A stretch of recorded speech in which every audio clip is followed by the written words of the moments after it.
Halo semua, selamat bergabung di webinar penyuluhan mengenai dampak plastik. Terima kasih untuk adik-adik yang sudah menyediakan waktunya sebentar.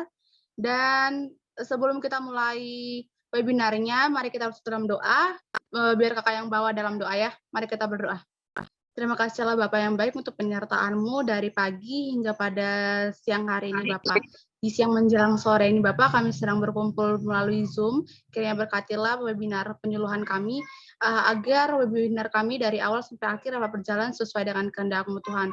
Tuhan kiranya Engkau berkati juga apa yang akan presentator dan partisipan dapat dengarkan, sehingga selesai dari webinar ini kami dapat mendapat satu insight baru yang dapat kami gumulkan dan dapat kami lakukan dalam kehidupan kami sehari-hari. Terpujilah Engkau tepat Maha Tinggi Bapa, sekarang esok dan selama-lamanya. Haleluya, amin.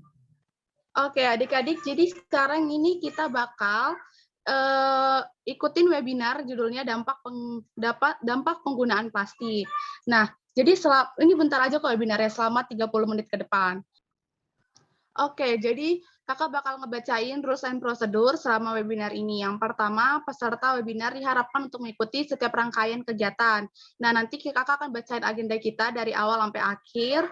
Jadi kakak panitia mengharapkan adik-adik untuk dapat join dari awal sampai akhir. Kedua, para peserta webinar diharapkan untuk menyalakan kamera. Namun apabila terkendala boleh izin melalui ruang obrolan. Yang ketiga, para peserta webinar diharapkan menonaktifkan mikrofon selama webinar berlangsung, kecuali MC atau penyaji materi mengizinkan untuk para peserta webinar untuk menyalakan mikrofon saat-saat tertentu. Selanjutnya, kita akan perkenalan dulu ya. Perkenalkan, nama kakak Artati Syotang. Kakak dari UPH, Program Studi Pendidikan Ilmu Sosial, beserta 3 teman kakak lainnya. Ada Kak Nathan Fajar Sono Sanjaya, ada Kak Deborah Stefani Setepu, dan ada Kak Junifer Vanessa Pangke. Nah, nanti kakak-kakak di sini akan menyajikan materi, adik-adik diharapkan untuk mengikuti ya. Oke, next slide, kita akan baca agenda. Jadi agenda kita pertama penjelasan materi, kedua ada games, terus ketiga ada kesimpulan dan WKA. Nah, selesai nanti kesimpulan dan WKA akan ditutup dalam doa dan webinar akan selesai gitu. Webinar akan berakhir. Jadi adik-adik, runtutan acara kita sangat mepet dan sangat singkat. Jadi diharapkan adik-adik dapat berpartisipasi aktif. Oke, tanpa berlama-lama lagi kita masuk ke penjelasan materi. Sebelumnya kita nonton video dulu yuk. Selain handphone di tangan, ada satu benda yang susah lepas dari hidup kita. Tiap hari dipakai buat bungkus gorengan, sedotan minuman, atau jadi bagian benda-benda lainnya di sekitar kita. Dialah plastik. Benda ringan yang karena kuat dan praktisnya bikin disukain sama banyak orang. Tapi, masalah terus muncul, karena gara-gara ulah kita juga, sampah plastik kini jadi ada di tanah, di sungai, dan sampai bikin benua sendiri di samudra di sana. Sekarang kita mungkin makin ngeri, mikirin seberapa banyak sih sebenarnya sampah plastik di dunia, dan sebahaya apakah mereka? Karena susah ngitung jumlah pastinya, bayangin aja gini, tiap tahunnya ada ratusan juta ton plastik yang diproduksi dan 8 juta ton sampahnya dibuang ke lautan. Itu sama aja kayak buang 20 pesawat Boeing 737 setiap jamnya. Dan bayangin juga kalau butuh ratusan bahkan sampai selamanya buat plastik untuk bisa terurai sempurna. Artinya kalau udah terus begini, bakal ada 12 triliun ton sampah plastik atau setara berat 24.000 gedung Burj Khalifa, bangunan paling tinggi di dunia di tahun 2050 nanti. Jumlah itu bikin plastik yang berenang di air lebih banyak dibanding penghuni asli lautan. Sungguh mengerikan. Tentu dengar itu bikin kita ngeri setengah mati karena kiamat gara-gara dunia yang ketimbun plastik nggak terdengar keren sama sekali. Makanya ini mesti berhenti sekarang. Karena sampah-sampah itu bikin hewan-hewan di alam liar jadi menderita karena kita.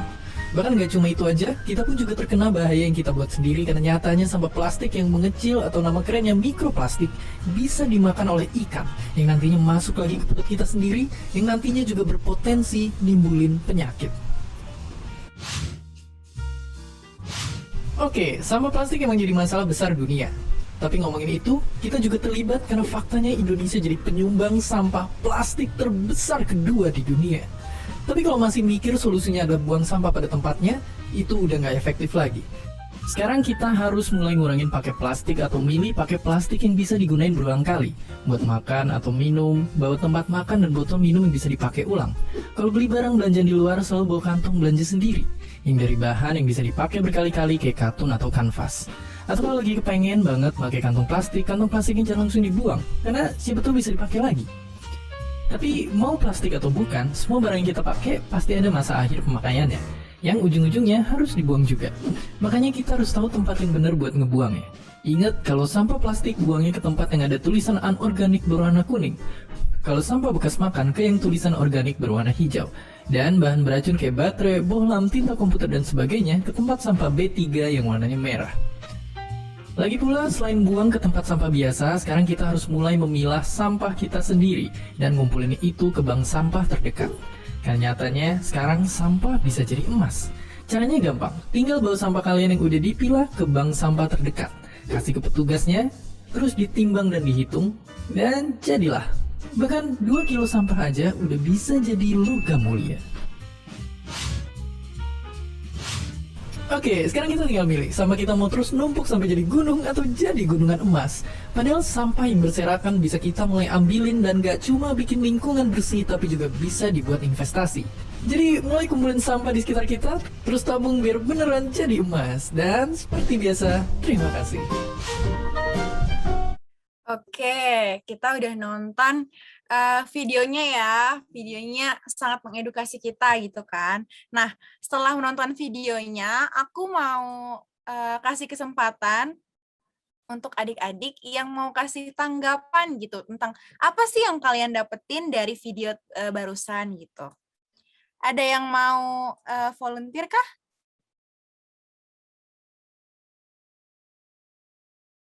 Kalau nggak ada, aku yang tunjuk ya. Oke, mungkin Eliza bisa nggak on-mic terus kasih tanggapannya? Tanggapan saya mungkin kalau dari video tadi kan bisa kita ketahui bahayanya sampah plastik gitu kan, dan ternyata sampah plastik juga ada manfaatnya gitu. Tapi yang lebih penting menurut saya, khususnya kita sebagai orang Indonesia, di mana tadi juga diberitahu bahwa Indonesia termasuk pemasok sampah gitu, sampah plastik gitu.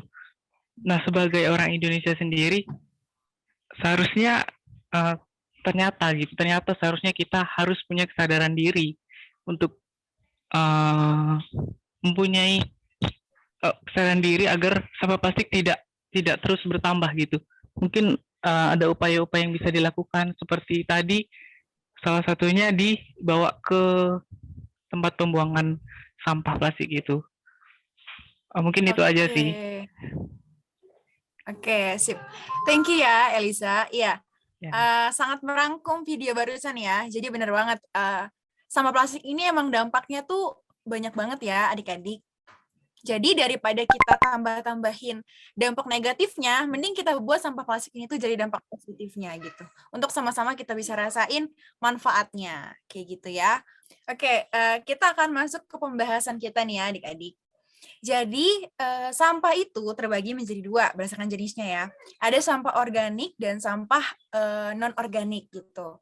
Nah, sampah organik ini yang berasal dari sisa-sisa makanan gitu ya, sisa mungkin kulit buah atau tumbuh-tumbuhan kayak gitu. Nah, itu tuh biasanya 60-70% gitu. Sedangkan sampah non-organik itu dihasilkan manusia itu 30-40%-nya. Dan di antara 30-40% ini itu sampah plastik ada 14% gitu. Nah, jadi ini harus jadi konsentrasi kita nih gitu tentang sampah plastik ini. Nah, kita akan melihat negara mana sih yang menghasilkan sampah plastik terbanyak di dunia gitu. Yang pertama itu ada Tiongkok atau Cina ya, yang biasa kita kenal. Dia itu menghasilkan 8,82 metrik ton per tahunnya. Nah, ini kita nih negara Indonesia itu ternyata ada di peringkat kedua loh. Ya, itu ada 3,22 metrik ton per tahunnya. Kemudian yang ketiga itu adalah Filipina, 1,88 metrik ton per tahun. Oke, sekarang kita melihat pengertian dari plastik itu. Jadi plastik itu merupakan bahan organik yang merupakan yang mempunyai kemampuan untuk dibentuk ke berbagai bentuk ya. Jadi dia itu bisa terpapar panas dan tekanan. Plastik ini juga dapat terbentuk batangan, lembaran atau balok. Ya, jadi intinya kita tuh bisa melihat banyak bentuk plastik itu di sekitar kita ya.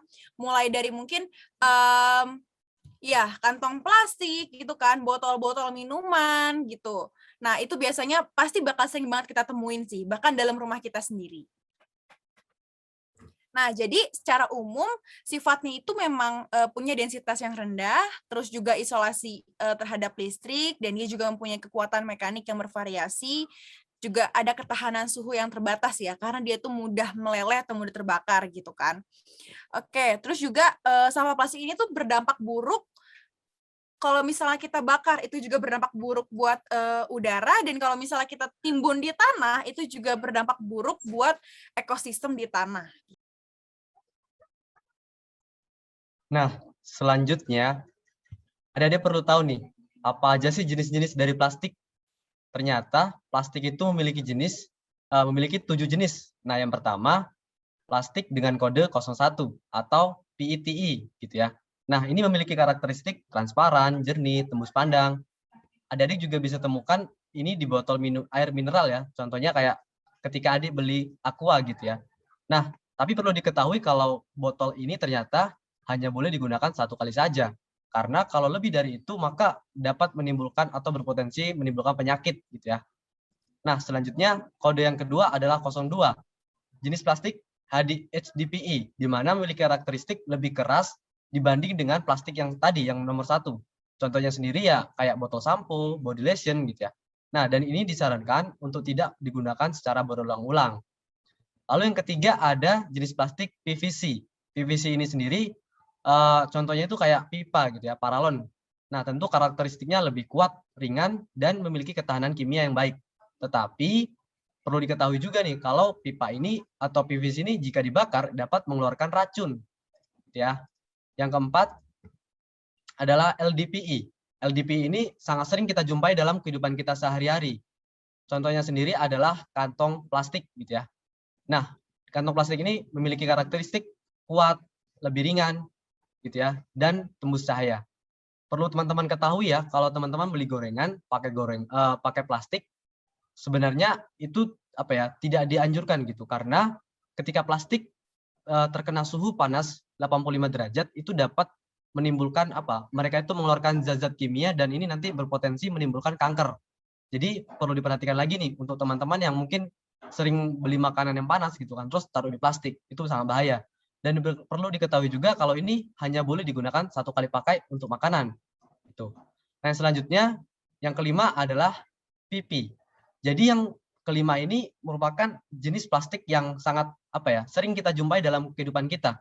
Ini juga sangat sering kita lihat seperti botol minum gitu ya. Karena PP ini memiliki karakteristik yang sangat baik gitu, yakni ketahanan panas sangat baik dan seterusnya.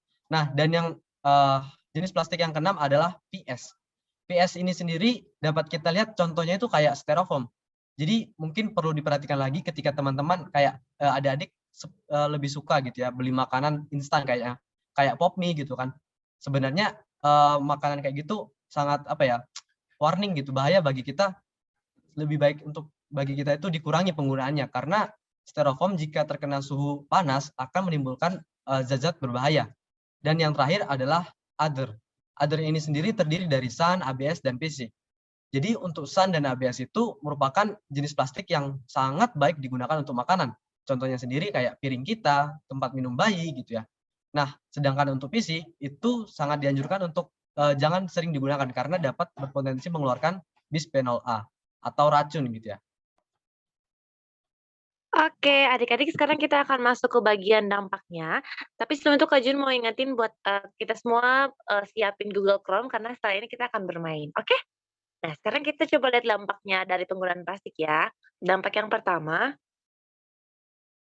sampah plastik jadi masalah global. Nah, ini seperti yang sudah tadi adik-adik lihat di video, itu sampah plastik itu jadi masalah yang bukan hanya masalah lokal tapi masalah yang global gitu. Terus yang kedua, sampah plastik jadi eee, polutan laut. Nah, kalau misalnya kita rumahnya dekat dengan sungai, dekat dengan pantai, itu seringkali kita justru buang sampah ke laut dan itu sebagai polutan laut gitu. Yang ketiga, sampah plastik merusak ekosistem. Nah, kayak yang tadi Kak Deborah bilang, ketika sampah plastik itu ditumpuk dalam tanah, maka akan merusak tanah. Sedangkan ketika dibakar pun akan menjadi polusi udara gitu. Dan yang keempat, sampah plastik merusak bagian dasar laut, ekosistem laut. Nah, ketika sampah plastik itu dibuang ke laut, otomatis kan ada banyak makhluk hidup di laut juga. Nah, itu justru merusak ekosistem laut juga. Dan yang terakhir, penumpukan sampah di tempat pembuangan akhirnya.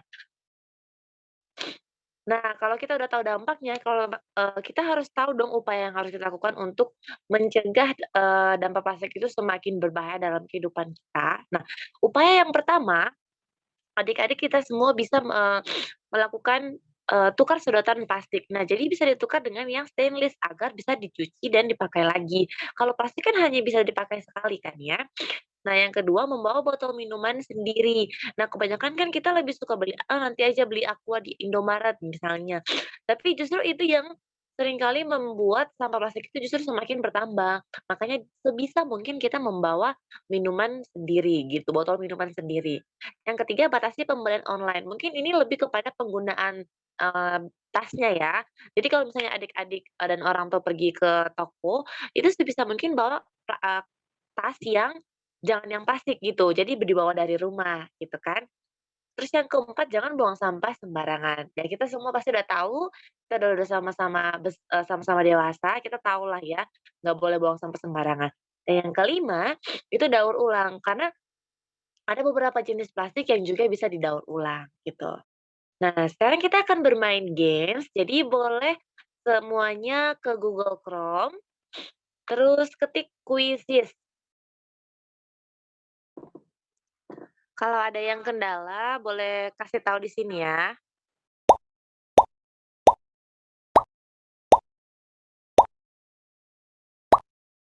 Ayo, adik-adik yang masih belum join, kalau ada kendala boleh diinfokan. Udah berapa orang yang join, Kak Nathan? Udah banyak ya. Oke, kita mulai aja ya. Siap? Oke.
Oke, jadi udah pada main game semua ya kan?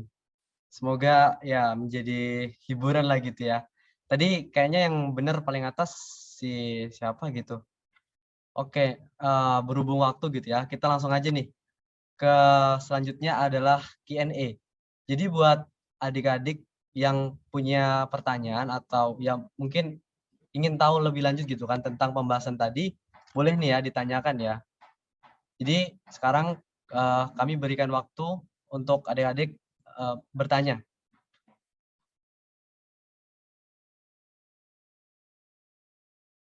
Apakah ada yang ingin ditanyakan?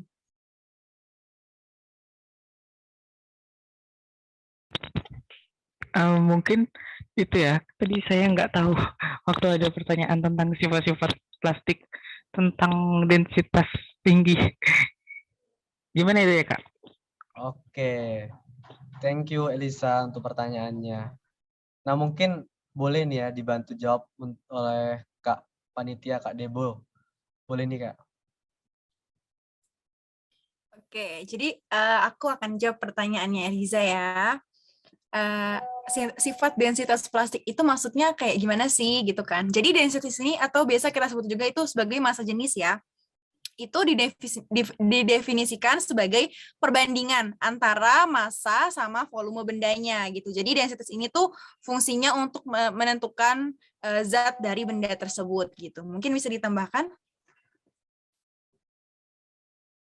Iya, gitu. Jadi seperti yang udah dijelaskan Kak Deborah tadi gitu ya. Densitas itu ya sama dengan massa dari benda itu sendiri gitu ya. Nanti untuk lebih lanjutnya boleh nih Ade Lisa cari-cari di tambahannya ya di Google gitu ya. Mungkin dari kami seperti itu. Nah, terima kasih untuk Elisa yang udah bertanya. Di sini ada pertanyaan lagi nih Kak dari Sela Sinurat. Katanya saya ingin bertanya apa yang terjadi jika plastik satu kali pakai tapi digunakan berulang-ulang kali. Mungkin boleh dijawab untuk pertanyaan ini, Kak. Oke, untuk pertanyaan dari Ade, jadi itu tuh sebenarnya tergantung tiap jenisnya gitu. Jadi kan jenis pertama itu kan PETI. Nah, jadi jenisnya itu jika kita memakainya berulang kali, apalagi untuk menyimpan sesuatu yang panas, itu lapisan polimer pada botol itu akan meleleh dan mengeluarkan zat yang namanya karsinogen. Nah, seperti yang kita tahu, zat karsinogen itu kan salah satu penyebab kanker gitu. Terus kalau jenis yang kedua, yang HDPE, itu tetap disarankan untuk satu kali pemakaian saja. Tapi adanya pelepasan senyawa antimoni trioksida yang terus meningkat, itu bisa menyebabkan bahaya juga untuk tubuh, misalnya iritasi kulit, gangguan pernapasan, dan lain-lain. Terus kalau kita coba lihat jenis plastik yang ketiga, yang bagian PVC, itu tidak boleh digunakan untuk menyimpan makanan dan minuman karena mengandung zat yang dapat merusak ginjal dan hati gitu. Mungkin ada tambahan dari Kak Artati? Oke, saya mau tambahin untuk bagian yang keempat itu ada tipe plastik yang polystyrene atau PS. Nah, sebenarnya banyak bahan-bahan makanan yang berbahan polystyrene ini, tapi sangat tidak dianjurkan untuk digunakan. Kenapa? Karena dapat menghambat pencernaan dan juga berpengaruh pada pengganggu sistem saraf. Nah, untuk yang bahan terakhir, yang bahan odor, sebenarnya ada yang odor yang bisa digunakan, namun ada odor yang bahan dari PC karena dia itu mengandung BPA gitu. Nah, BPA ini tidak baik untuk tubuh karena BPA ini mengganggu fungsi hormon dalam tubuh. Nah, ini hindari ya adik-adik penggunaan plastik yang mengandung bahan BPA. Gitu, sekian. Kalau untuk Sela udah menjawab.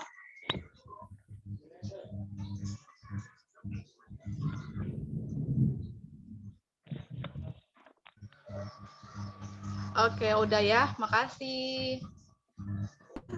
Nah, kita udah di penghujung acara nih adik-adik. Kita udah ikutin agendanya dari awal, dari penyajian materi, terus dari games, post-test, dan juga udah Q&A. Dan sekarang kakak mau nyimpulin gitu, biar nanti selesai webinar ini kita dapat punya satu insight baru, dan kiranya ini dapat berguna gitu ya untuk kehidupan kita.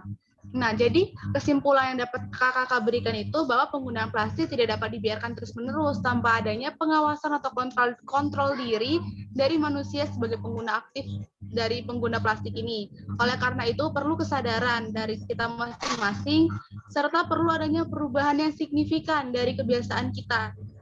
Jadi sebisa mungkin penggunaan plastik kita substitusikan menjadi penggunaan bahan-bahan lain. Tadi udah dijelasin oleh Kak Jun, bisa sedotan plastik diubah jadi sedotan stainless, bisa dari tas plastik, kantong plastik. Kalau kita ke minimarket gunakan tote bag atau eco bag gitu ya. Selanjutnya Kak, kita nggak boleh aja menyimpulkan hanya sebatas itu. Kalau bisa kita harus tarik dalam wawasan Kristen Alkitabiah. Nah, dalam Kejadian 1 ayat 26 sampai 28, Allah sangat jelas menyatakan bahwa manusia adalah gambar dan rupanya. Oleh karena itu, Allah juga menciptakan manusia itu bukan untuk semata-mata tidak punya tujuan ya. Kita itu ada tujuan yang di dunia ini, yaitu untuk menguasai dan memelihara bumi. Nah, ini itu tujuan kita itu dijelaskan sebagai mandat budaya yang Allah berikan. Adik-adik bisa baca dari Kejadian 1 ayat 26 sampai 28. Nah, kesatuan manusia dengan alam itu terlihat jelas dari unsur materi yang Allah gunakan untuk menciptakan manusia, yakni dari debu tanah. Nah, kalau kita pikir-pikir, kenapa sih Allah menciptakan kita dari debu tanah dan kenapa Allah ngasih kita mandat budaya untuk menjaga dan melestarikan alam? Karena itu adik-adik, karena kita itu unsur utama kita dibentuk itu adalah dari debu tanah. Jadi kita punya tanggung jawab yang besar untuk menjaga dan melestarikan alam ini. Nah, untuk itu mari kita mulai berubah dari perlahan gitu, dari kebiasaan kita sehari-hari untuk menghentikan penggunaan plastik. Udah, kita sampai di penghujung acara. Kita mau berdoa kali ya, atau mau dokumentasi dulu nih kakak-kakak? Doa dulu kali ya, biar kita dokumentasi. Oke, doa. Mau minta tolong dong sama Kak Deborah Stefani yang lagi senyum-senyum. Boleh nutup kita dalam doa. Oke, terima kasih untuk kesempatannya Kakak Artati. Jadi adik-adik, kita akan tutup acara kita hari ini dengan doa ya. Ayo, mari kita dalam doa.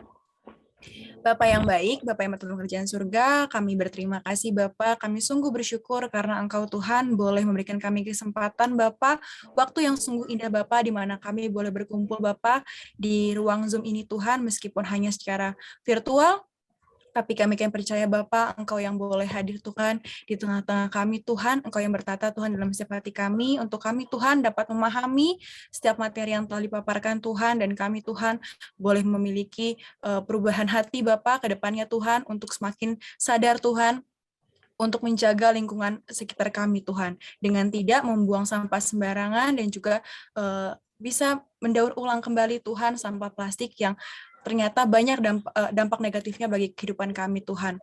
Kami bersyukur Tuhan untuk kebaikan Tuhan dalam kehidupan kami, biar kiranya Tuhan, kegiatan kami Tuhan selanjutnya, Tuhan kami serahkan dalam kasih-Mu, kami serahkan Tuhan Yesus doa ini Tuhan, kami alaskan doa ini hanya dalam nama Yesus Kristus, haleluya, puji Tuhan, amin. Oke, terima kasih adik-adik udah hadir dalam webinar penyuluhan kakak-kakak. Waktunya agak mepet dan juga cukup padat kegiatannya. Terima kasih banyak udah ikut webinar ini dari awal sampai akhir. Kakak-kakak boleh nggak kita kasih reaction sama adik-adiknya atas partisipasi aktifnya? Oke, untuk itu biar kita itu nggak cuman datang aja gitu ya, harus ada dokumentasi gitu ya buat kenang-kenangan dari kita untuk kakak-kakak dan juga untuk adik-adik. Boleh kakak minta tolong adik-adik semua bisa open kamera. Karena Ton kalau gitu pandu, ya ampun. Hai, aduh cantiknya, ganteng-gantengnya. Oke, cuma segini doang yang bisa on cam. Kita tunggu 1 menit kali ya.